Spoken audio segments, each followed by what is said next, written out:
I am the longest-serving independent in the history of the United States Congress. So what I'm going to tell you today is not something that you hear very often on Fox or CNN or ABC or the Washington Post, or in fact in the halls of Congress. What I'm going to tell you is that the working class and the middle class of this country are in serious trouble.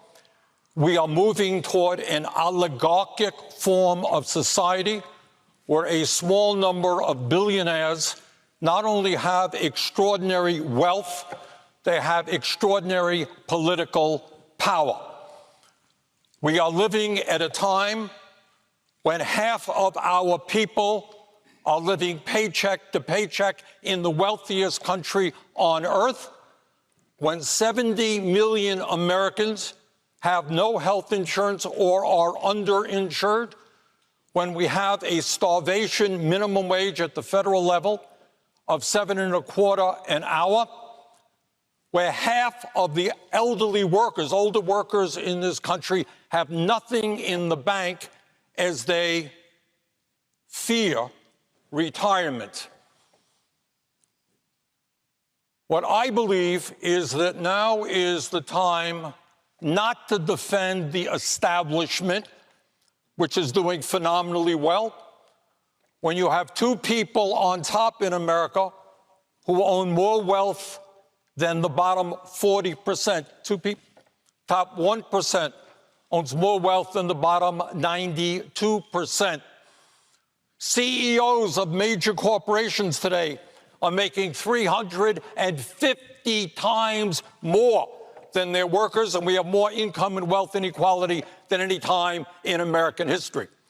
Now is the time for the American people to stand up, make it clear that enough is enough, and that we need a government that starts representing all of our people, not just wealthy campaign contributors. What does that mean? It means that we have to end a corrupt political system in which big money buys elections. It means that we have to end a very unfair tax system in which billionaires in a given year don't pay a nickel in federal taxes.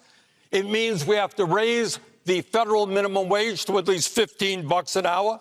It means that we have to join every other major country on earth in understanding that health care is a human right, not a privilege, and stop spending twice as much per capita on health care to enrich the drug companies and the insurance companies.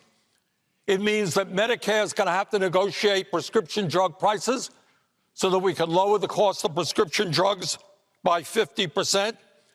It means that we cannot continue to be the only major country on earth not to have paid family and medical leave.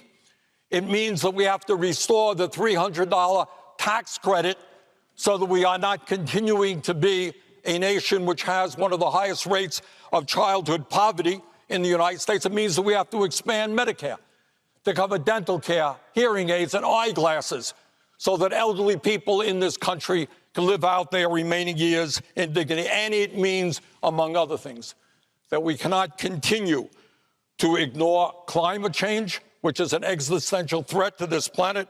And obviously, given the tragedies that we have faced in the last month in terms of guns, we need serious and real gun safety legislation. Bottom line, let's create a government that works for all of us, not just the people on top. Thank you.